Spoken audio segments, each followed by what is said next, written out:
Olá, tudo bem? Eu sou o Matheus Solino, sou presbítero da Igreja Presbiteriana da Lapa, em São Paulo, e esse é mais um vídeo da nossa série sobre conflitos.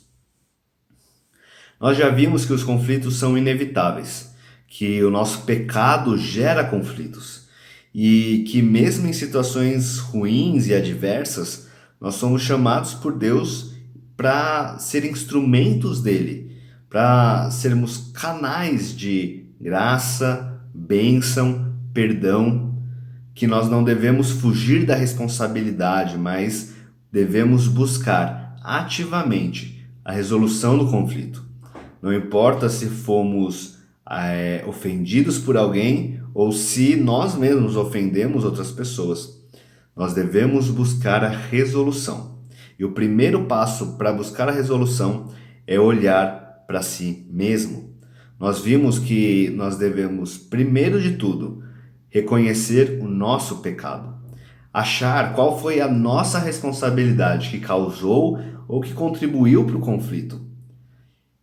Fazendo isso, nós devemos confessar esse pecado a Deus e confessar esse pecado ao próximo. Então, depois que confessamos o nosso pecado, nós temos outra tarefa, que é ajudar o nosso irmão a reconhecer a responsabilidade dele num conflito.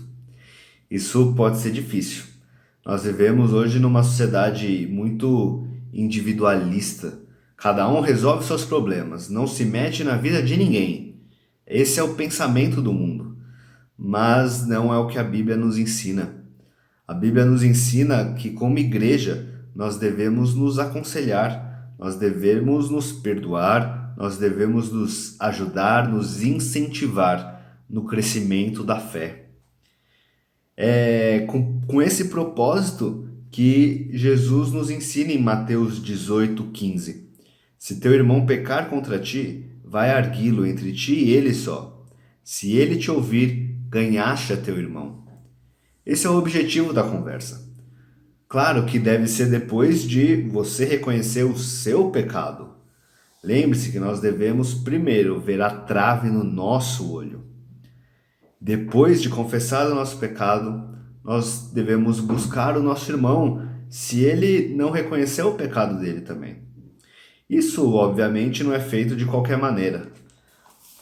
O apóstolo Paulo nos ensina em Gálatas 6:1 que devemos corrigir o irmão com espírito de brandura.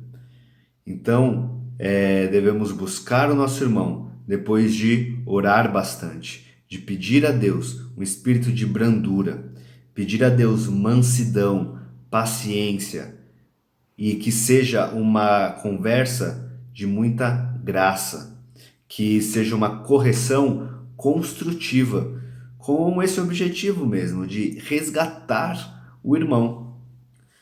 E uma coisa importante que muitas vezes a gente esquece nessa situação é de ouvir. Devemos aplicar Tiago 1,19 e ser tardio para falar e pronto para ouvir. Ouçamos o nosso irmão. Não cheguemos nessa conversa achando que sabemos todas as respostas, achando que já temos todo o quadro desenhado, que sabemos todas as circunstâncias. Mas vá e ouça seu irmão, ouça o que ele tem a dizer, o que ele está passando. Claro que isso não o exime da responsabilidade, mas com certeza o ajudará a enxergar os pecados e a responsabilidade dele no conflito. Devemos, contudo, lembrar que a obra final é de Deus. Nós sabemos qual é o nosso papel, de ir e conversar com o nosso irmão, ajudá-lo a reconhecer o pecado. Porém, a obra final vem de Deus. A restauração, o arrependimento é obra do Espírito Santo, como diz em 2 Timóteo 2, 24 a 26. Isso é uma coisa muito importante para não nos frustrarmos ou não queremos impor alguma coisa com a nossa própria força. Nós dependemos totalmente da graça de Deus e o resultado final dessa reconciliação, com certeza, vem do próprio Deus.